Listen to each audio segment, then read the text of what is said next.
Good morning, everyone.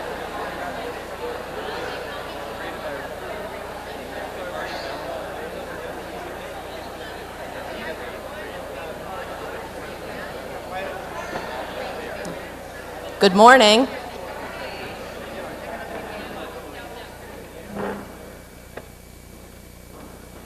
Thank you so much. My name is Heather Riddle, and I'm Vice President for Advancement here at Augsburg College, and I'm so happy to welcome all of you to the Mayor's Debate Challenge for the Urban Debate League.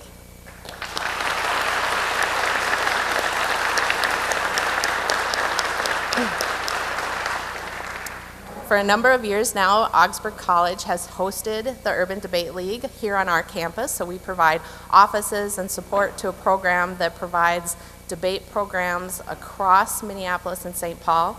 We're currently serving 500 young people in 22 partner schools.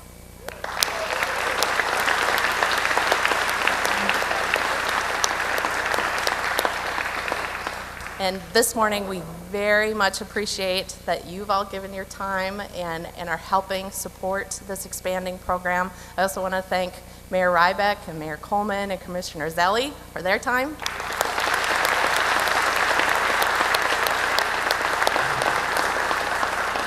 And let's give an extra big round of applause for the 4 debaters who are here to showcase all of the skills that they've been learning in debate. In fact, one of them was a student that I helped coach years ago at Murray Junior High over in St. Paul. So, big.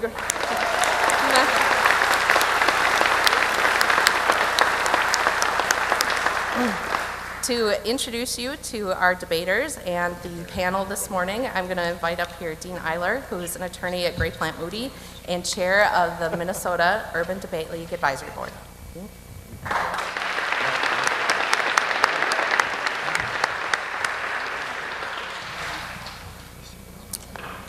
Good morning, everyone. It's nice to see so many of you here. As chair of the advisory board, I want to again thank you all for being here. This is something that's been in the works for a while. I've spoke with several people who've been doing the work and remarked about how excited we are that it's coming together. So thank you again very much for being here. I have the real fun and quite frankly easy job of thanking our sponsors and introducing you to our debaters and our special judges, all of whom really make this possible. First, I want to thank our Changemaker sponsors, Olip & Associates, Green Espel, Microsoft Corporation, Nyland Johnson Lewis, Ronald London, United Health Group, and I want to thank my own law firm, Gray Plant Moody, as a presenting sponsor. I also want to thank our many table sponsors. You can find information about them in the program. We're grateful for your support. I also want to thank our funding partners who are here today, the Women's Foundation, the Polat Family Foundation, the Curtis Carlson Foundation, and Social Venture Partners. I also want to thank Augsburg College for hosting this event and really all its critical support for the Urban Debate League. And finally, a big thank you to members of the Minneapolis and St. Paul Public Schools, the school board, the district officials, staff, many of them who are here. We're really grateful for your investment, your support, and partnership in this important work. So to all our sponsors and everyone who's here, thank you. How about one more round of applause?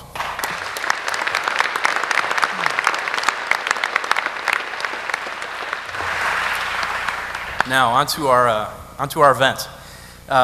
This morning, you're going to hear from a talented group of young people who have been working this year on transportation policy. They've been researching, studying, preparing, practicing, going to tournaments, and working on transportation policy issues.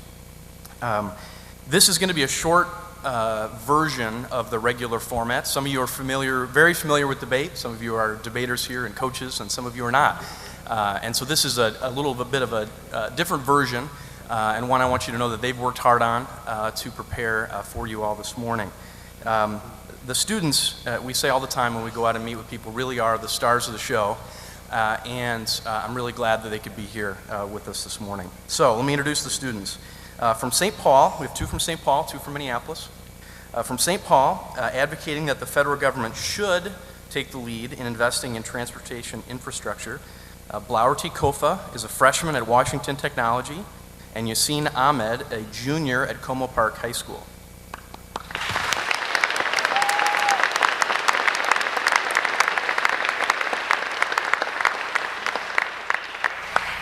Our two from Minneapolis will be advocating that transportation infrastructure should be led by the states and local government instead of the federal government. They are Sheldon Samuelson, a junior at Thomas Edison, and Lily Olette Howitz, a junior at Minneapolis South.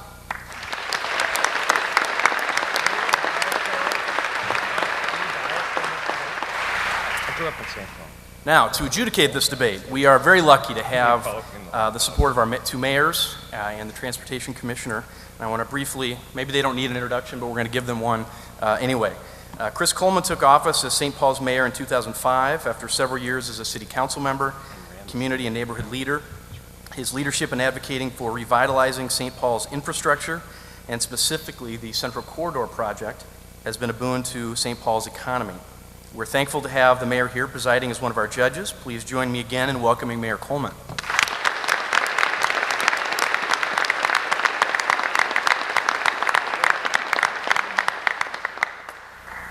R.T. Ryback was first elected mayor of Minneapolis in 2001 in his first run for office. His ambitious Great City agenda sets his sights on using increased transportation infrastructure as a means to establish Minneapolis as one of the great city centers of the future.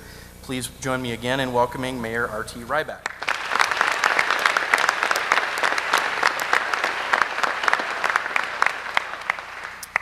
And Charles Zelli was appointed Commissioner of the Department of Transportation on December 15th last year by Governor Dayton. He was born and raised in St. Paul. Commissioner Zelli joins the Department of Transportation from Jefferson Lines, an intercity bus company where he was the former president and CEO. Recognized for his highly regarded work in transportation policy, Zelli was a recipient of the George Rucker Award in 2009 and the Ray L. Lapgar Distinguished Service Award by the Center of Transportation Studies in 2012. Please join me again in welcoming our third guest judge, Commissioner Charlie Zelli.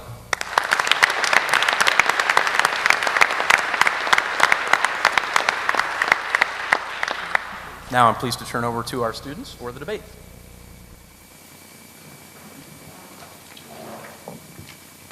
Can you guys hear me? Can you hear me now? Okay, thanks. Good morning. Thank you very much to the mayors and Commissioner Zelli for this opportunity to debate today. My partner Usain and I affirm the resolution and believe that we not only need more access to mass transit, but that the federal government is best suited to make this large investment in Minnesota and across the country. The current mass transit system is bad and is failing. According to the American Public Transportation Association in 2009, only 3% of American households have access to mass transit. Because of the budget cuts across the state government, access to mass transit has decreased. Therefore, in order to increase access to mass transit, we need the help of the federal government. We believe that the federal government is best fit to implement transportation policy because they have the money and equipment that is needed to make this happen. Additionally, federal funding encourages local effort. And two, federal leadership on national policies modeled by others. Why is mass transit so important? For two reasons. First, it is critical to our economy, and second, it helps decrease the effect of global warming and climate change. First, our economy. Our crumbling infrastructure has decreased our economy productivity by $130 billion per year.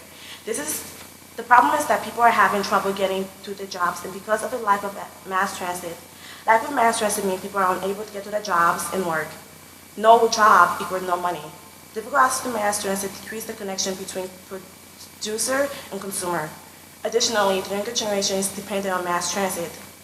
According to our own mayor, Chris Coleman, in his State of City address in 2008, only 31% of 16-year-olds and 77% of 19-year-olds have driver license, number dramatically lower than the 1978 number of 50% and 92%. Clearly, the trend is moving forward, meaning the reliability and accessibility to mass transit option. Investment by the federal government would solve the problem. According to decision economists in 2008, decreasing traffic congestion generates trillions of dollars in return. Since congestion represents a widely knowledgeable drain on national economy productivity and performance, this finding gives transit investment national strategy significance. While $259 billion capital costs might be beyond the financial capability of local and state government, distant and a powerful radiation for federal funding involvement. Also, according to a transit expert Dolores in 2011, increasing yearly investment in public transportation will generate 3.7 million new jobs and boost annual gross domestic product by 60 billion. Such investment also have a rapid effect benefiting consumer. Secondly, mass transit investment will dramatically benefit our environment. Global warming is real and can radically change our lives and our world. Funding for mass transit is critical in order to reduce greenhouse gases within the atmosphere and lower global warming at its core. According to Professor Burwell in 2008, the United States consumed 25% of the raw petroleum and primarily because of the way we travel. 70% of our consumption in the United States is transportation, and that is because we spread out, we drive everywhere, and we have over 700 cars per 1,000 people in order to support our driving habits. If we don't adopt measures and reduce our need for travel for our own benefit, we can't expect the rest of the world not to behave the same. In conclusion, mass transit benefits the economy and environment. But in order for the plan to be implemented, we need the federal government to act. We encourage our judges to vote in favor of additional mass transit and in favor of federal funding. Thank you.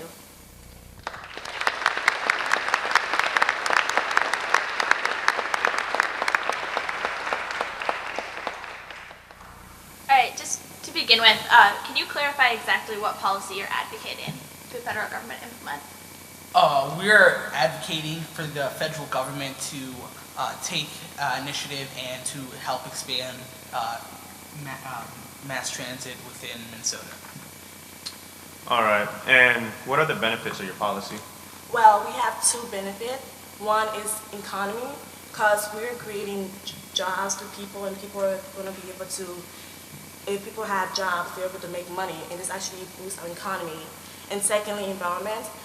With mass transit, we're able to decrease the amount of greenhouse gases in the atmosphere, and it's actually helped our environment.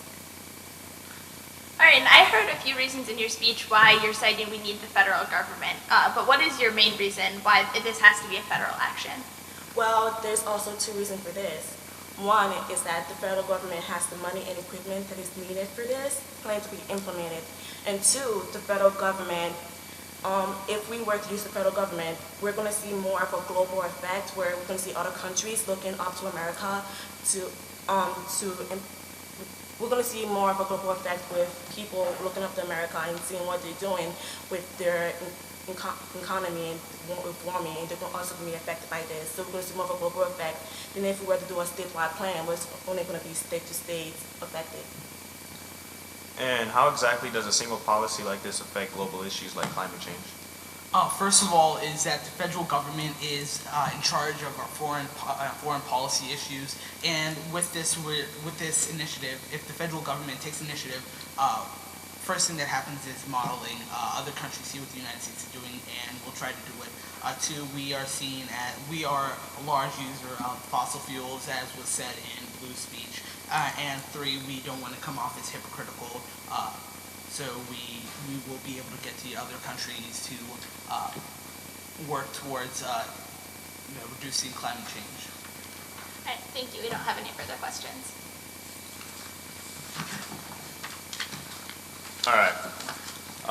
First off, I would like to thank everyone in the audience, Mayor Ryback, Mayor Coleman, and Commissioner Zelli for coming out and presenting all of us with a prestigious opportunity such as this. I am very proud to be here and thankful that you all took time out of your days to show up. Anyways, let's begin. No one disagrees that transportation infrastructure is a good thing. We, the negative team, believe that there is a better approach.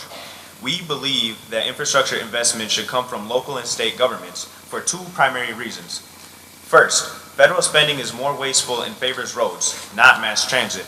And second, local policies better fit the needs of local communities. According to Senior Policy Analysis, Anastasia Christman, and Dean of the Daniels College of Business, Christine Riordan, to truly address the infrastructure shortcomings that affect our communities most acutely, We need state-level solutions that include input from local lawmakers and local constituents. What these experts are getting to is that the best solution for a better transportation system is a locally implemented and locally paid for approach to the problem. With our alternative approach, by using local and state governments, we avoid all the problems that will follow with federal leadership. These problems include the favoritism towards wasteful transportation projects. Additionally, past federal spending empirically favors highways, infrastructure, rather than mass transit. Studies made by transportation policy specialists Darren Prune and Sarah Katch show that federal money is spent on road projects such as roads and highways rather than transit choice. DOT continues its funding formulas with highways usually receiving 80%, while transit alternatives seldom achieve the 50% levels. This is evidence showing the huge gap between highways and transit alternatives based off of federal spending. Our state government is also more capable of funding the plan because studies show that states are generating billions towards transportation already by implementing new financial mechanics, fund management techniques, and new institutional arrangements. This is an investment in Minnesota's economic future. We cannot judge this debate based on upfront costs alone. It is in the best interest that Minnesota pays for its own projects. This allows room for prior evaluation over projects, which would allow the aid of not only a more efficient use of funds, but a greener, cleaner means of public transportations, which can only be reached by state funding. This would allow environmental impact statements, or EISs, to be implemented. This allows full and open evaluations to be made, which can enhance environmentally safe projects. Our approach using local and state government allows citizens to be informed from the very beginning of the decision-making processes. Citizen involvement in the decision-making process is unique only to our approach as the negative team. Citizens will be allowed to scope meetings on projects through the EIS. This also allows businesses, organizations, towns, and other local governments, tribes, state agencies, and even other federal agencies affected by a proposed action. Public involvement through the NEPA, the National Environmental Policy Act, can prove to be a source of invaluable information to the decision-making process. NEPA reflects the right for citizens to not only hear about, but the right to be heard on policies that would affect them. The NEPA process creates a valuable crack in the bureaucratic wall. Thank you.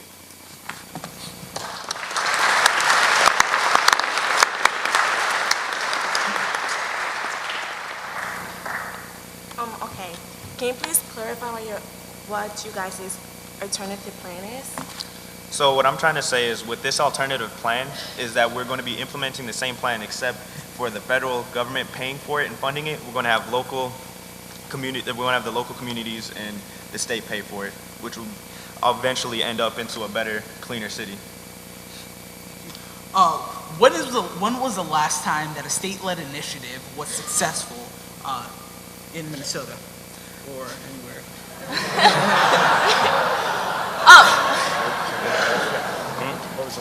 Although we may not have a specific time when a state was the only actor on a specific policy, in recent years states have actually implemented a lot of local option transportation taxes, which means they're able to fund their own projects. There's been a big shift towards states to be able to fund projects like this because it has been recognized that they are more efficient and they end up more successful. In your speech, you guys talk about all the citizen involvement. Why is citizen involvement and these local councils only specific to state-led initiatives?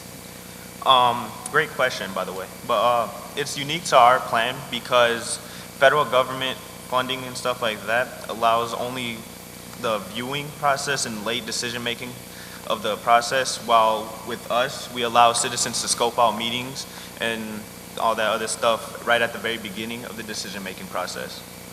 Why are environmental impact statements better done when they're done by the state government? Yeah, so I think that's what Sheldon is kind of talking about there. It's the involvement of citizens in the process from the beginning. They can voice their concerns before you've already developed a policy that you have ready to be implemented. Okay, thank you. We're gonna move on. Before I start, I would like to thank the audience for coming today. Thank you to the mayors and Commissioner Zelli for attending, as well as thanks to the Minnesota Urban Debate League for hosting this event and giving me this awesome opportunity and experience. The question that we have here is whether or not the local and state governments are capable of doing this plan or if federal action is needed. We believe that the evidence is clear, that only the federal government has the resources to implement the transit policy. First, let me address Sheldon's argument that state governments are better at ensuring implementation of environmental impact statements. The Federal Transit Administration's EIS process says applicants intending to apply for federal mass transit transportation funds should initiate the National Environment Policy Act process and integrate it with other planning activities at the earliest possible time, meaning that the federal government is the only part of our government which mandates that this process to occur in order to receive funding. Using federal government is the only way to make sure that this process occurs. Sheldon argues that only localities know how to plan and make transit effective, but this issue can be solved by working alongside and in cooperation with government localities. More important,